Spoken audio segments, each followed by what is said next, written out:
Imagine a world where a broken bone could be healed with a poultice of herbs, or a severe infection cured without antibiotics. Did medieval medicine truly consist only of leeches and bloodletting, or did they possess a profound understanding of natural remedies that we've long forgotten? Prepare to uncover the lost secrets of medieval healing that defy everything you thought you knew. In the dim candlelit corridors of the past, a lie has echoed louder than the truth. When most people think of medieval medicine, a grotesque image forms: bloodletting bowls filled to the brim, swarms of flies over festering wounds, and barbers doubling as surgeons with blades dulled by overuse. It's an image reinforced by textbooks and TV alike, a caricature of barbarism that conceals something far more complicated. But what if that story, the one we've all accepted as fact, is only half the tale? Our modern narrative of the Middle Ages is often filtered through the lens of Enlightenment arrogance. From the 18th century onward, thinkers celebrated reason and science while mocking what came before as ignorant darkness. The term Dark Ages itself became a convenient veil, obscuring a past that was, in many ways, brilliantly illuminated by forms of knowledge we are only now beginning to re-examine. Let us begin where the myth begins, with bloodletting. Yes, the practice existed, but so too did a massive body of pharmacological literature, intricate surgical manuals, and monastic infirmaries stocked with treatments derived from centuries of observation. In a monastery's scriptorium, a learned brother might copy a Latin translation of Avicenna's Canon of Medicine, while outside, in the physic garden, another cultivated feverfew and yarrow. This wasn't mindless ritual. It was empirical knowledge, passed down and tested. The leech, so symbolic of medieval quackery, was only one instrument in a complex tool set. Surgeons, yes, actual trained surgeons, used bone saws, cauterizing irons, trephines, and delicate needles. We've uncovered trepanation cases where patients survived for decades after having parts of their skull removed. That alone should prompt reconsideration. Without anesthesia, without antibiotics, they survived. How? Some answers lie in the plants they used. The Anglo-Saxon medical text Bald's Leech Book contains recipes that, when tested by modern microbiologists, show surprising antimicrobial properties. One such remedy for eye infections, a blend of garlic, onion, wine, and oxball stored in a brass vessel, was found to kill MRSA, one of today's most stubborn bacteria. Is this coincidence? Or did these ancient healers possess a way of knowing that we've since dismissed as folk magic? The deeper one digs, the more complexity arises. Medieval diagnostic methods, while lacking our machines, were astoundingly perceptive. Physicians took detailed patient histories, examined urine color, texture, and even taste, and carefully tracked pulse and temperament. A patient wasn't just a body. They were a soul, a constellation of elements, humors, and environmental forces. Illness was not simply a malfunction of flesh. It was a disruption in the cosmic order. This brings us to the worldview that underpinned their medicine, the humoral theory. To modern ears, it may sound archaic: blood, phlegm, black bile, and yellow bile. But in practice, it was a sophisticated way of understanding balance, climate, diet, and even emotion. The melancholic man might be cooled with cucumber water. And poetry. The choleric woman soothed with baths scented with lavender. It wasn't perfect science, but it was deeply human. And within that worldview, healing extended beyond the body. Medieval medicine was inseparable from the spiritual. Monasteries weren't just places of worship, they were hospitals. Nuns acted as nurses. Prayer walked hand in hand with poultices. The soul needed healing as much as the skin. What we now call placebo or holistic care, they saw as the interplay of divine grace and earthly knowledge. Their incantations, their rituals, far from being superstition, often acted as psychological balm, calming panic, nurturing hope, To dismiss this era's medicine is to ignore not only its ingenuity, but also its complexity. And that complexity didn't arise in isolation. Much of what we attribute to the West was, in fact, the fruit of intercultural transmission. The Crusades, for all their horror, opened channels of knowledge. Trade routes carried not just silk and spices, but manuscripts, Arabic treatises on anatomy, Persian pharmacopoeias, Greek texts preserved and expanded in Baghdad's House of Wisdom. A 13th century English physician might reference Galen, who himself had been preserved by Islamic scholars, then filtered back through Latin translations. Without the work of Arab polymaths like Al-Razi and Ibn Sina, Europe's recovery of medical knowledge might have stalled entirely. These thinkers, steeped in rigorous observation and clinical method, laid the intellectual foundations that monasteries and universities would later build upon. But not all knowledge was welcomed. Some was hidden, locked away in forbidden codices, or destroyed under suspicion of heresy. Certain healing rituals that blended pagan symbols with Christian prayers were banned. Women, often the keepers of herbal traditions and midwifery, were labeled witches. The Church's control over what counted as proper medicine stifled many lines of inquiry. Yet underground, through oral traditions and coded manuscripts, some of this knowledge survived. Take Hildegard of Bingen, the 12th century Benedictine abbess. A visionary, a composer, and a healer, she wrote extensively on the medicinal properties of plants, stones, and even music. She believed the soul could be healed through vibration and harmony, concepts not so alien to today's sound therapy and vibrational medicine. Hildegard's work was not fringe. She corresponded with emperors and popes, and yet her medical writings are rarely taught in mainstream curricula. Why is that? Why have we chosen to remember the grotesque, but forget the sublime? Is it because a more complex narrative threatens the clean lines of scientific progress we so prize? Or because the truth that the past may have held insights we have lost undermines our sense of superiority? The answers aren't easy, but the questions are urgent. Especially now, in a time when modern medicine struggles with antibiotic resistance, mental health crises, and chronic conditions that defy pharmaceutical solutions. Are we, perhaps unknowingly, circling back to the wisdom once dismissed as obsolete? If we peer through the veil of history with clear eyes, we may find that the world of medieval healing was not one of savagery, but of subtlety, a layered, deeply philosophical understanding of life, death, and the forces in between. A realm where medicine was both science and art, ritual and remedy, anatomy and alchemy. And in that realm, far from the caricature of blood-soaked ignorance, the medieval physician was not a butcher, but a seeker. In the libraries of forgotten abbeys and beneath the dust of ancient manuscripts, another picture begins to emerge, a world of medicine that was neither primitive nor reckless, but methodical, intricate, and often stunning in its insight. These weren't merely dark corridors of superstition, but living laboratories where observation met belief, and healing was a deeply human endeavor. What we're uncovering isn't just forgotten history. It's a suppressed lineage of knowledge, eclipsed not by progress, but by selective memory. Let us begin with the remarkable botanical sophistication medieval healers employed.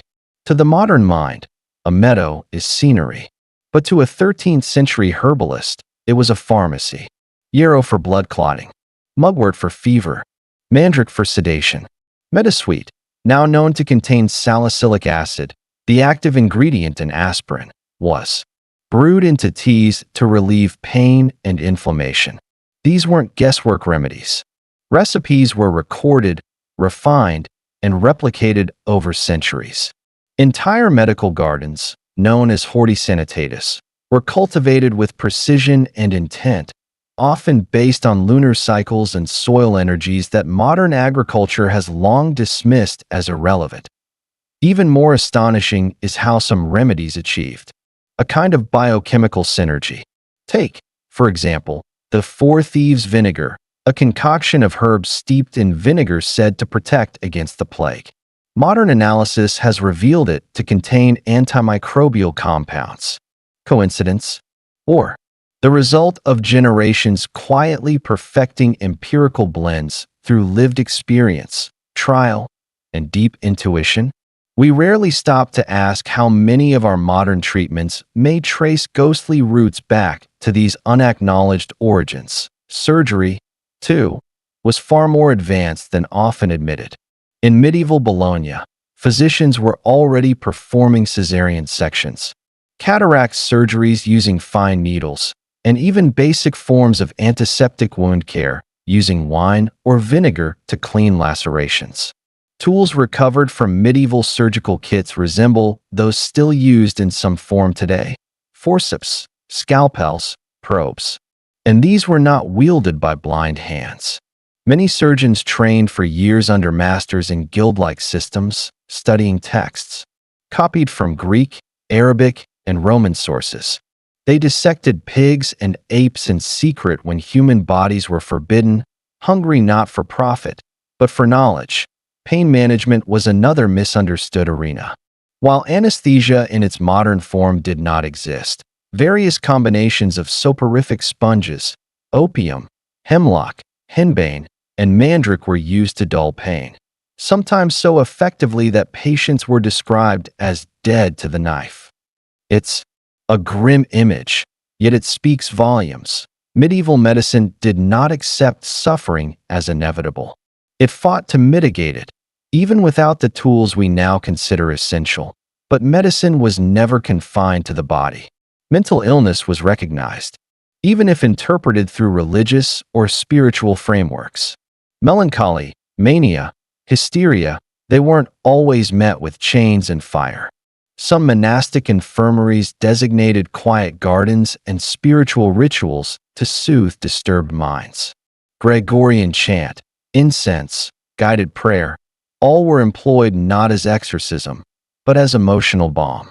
In some cases, psychological healing took precedence over physical intervention, reflecting an intuitive grasp of what we now call psychosomatic health.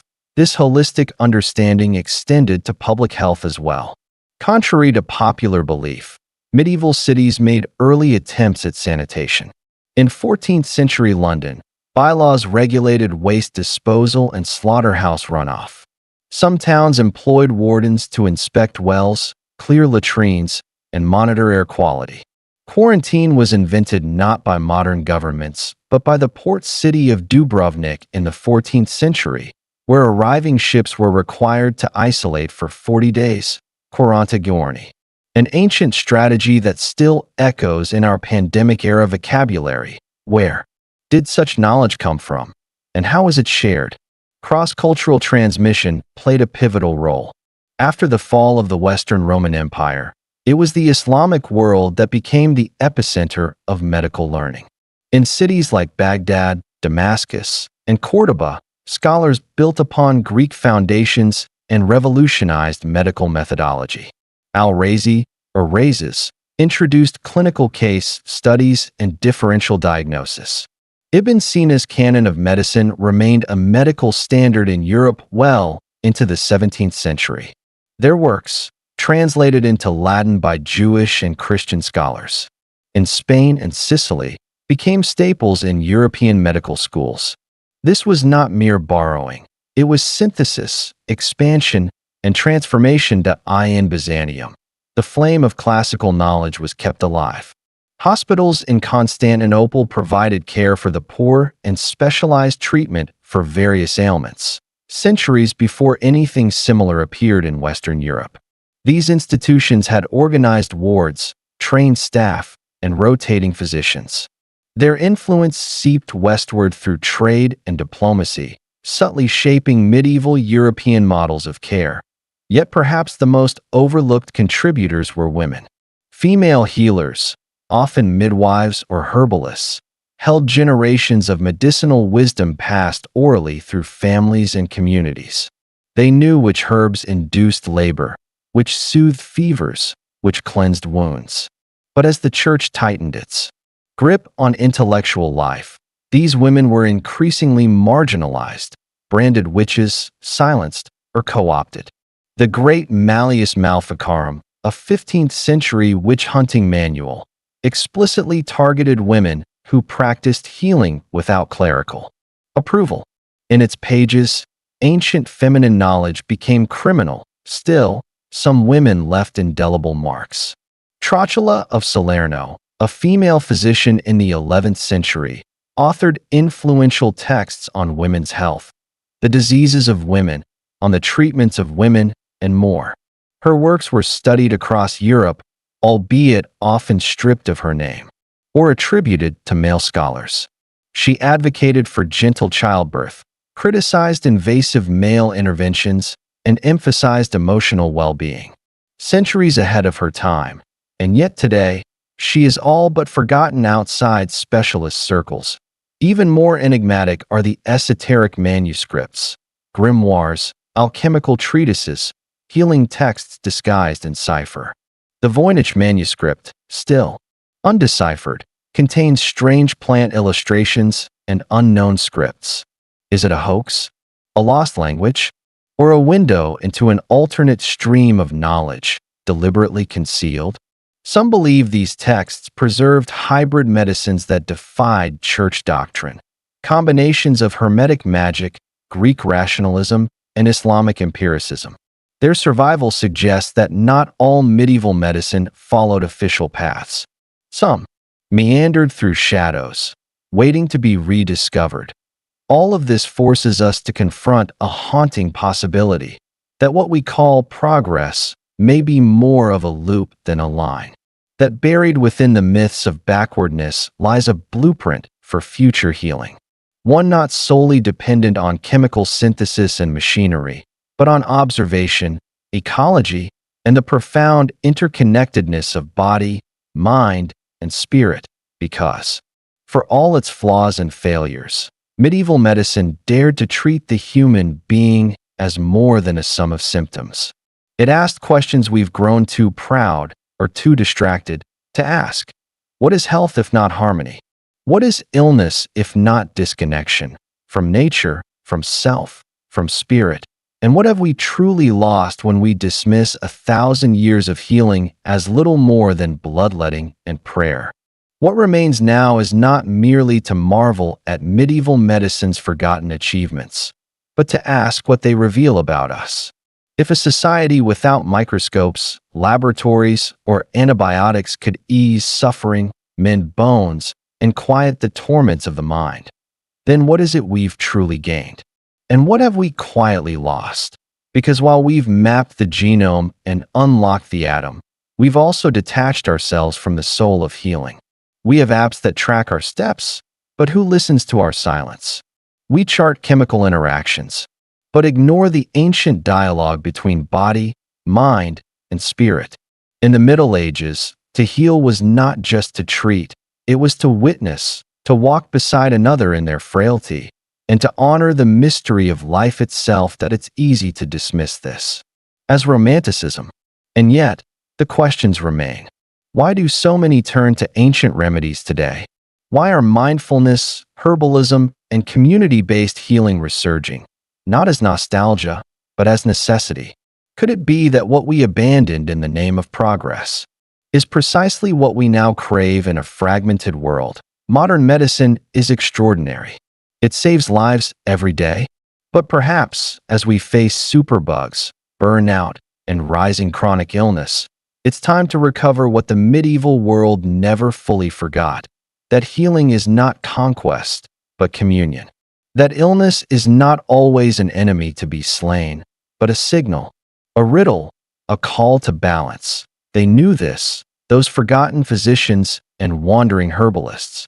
They read the body like scripture. They trusted nature, not as something to master, but as a co-healer. They made room for the unseen, the emotional, the sacred. And even in their mistakes, they moved with reverence. Their medicines may not all withstand clinical trials, but their mindset, their humility, their wonder, just might save us YET.SO as we close this journey through the hidden corridors of medieval healing. Ask yourself this. What if the future of medicine lies not just ahead, but also behind us? Because maybe, just maybe, they knew something we forgot. If this story stirred something in you, if it challenged what you thought you knew, take a moment to like this video, share your thoughts in the comments, or subscribe for more cinematic explorations of histories. Forbidden knowledge. There are secrets buried beneath the surface of official history. Let's keep unearthing them together.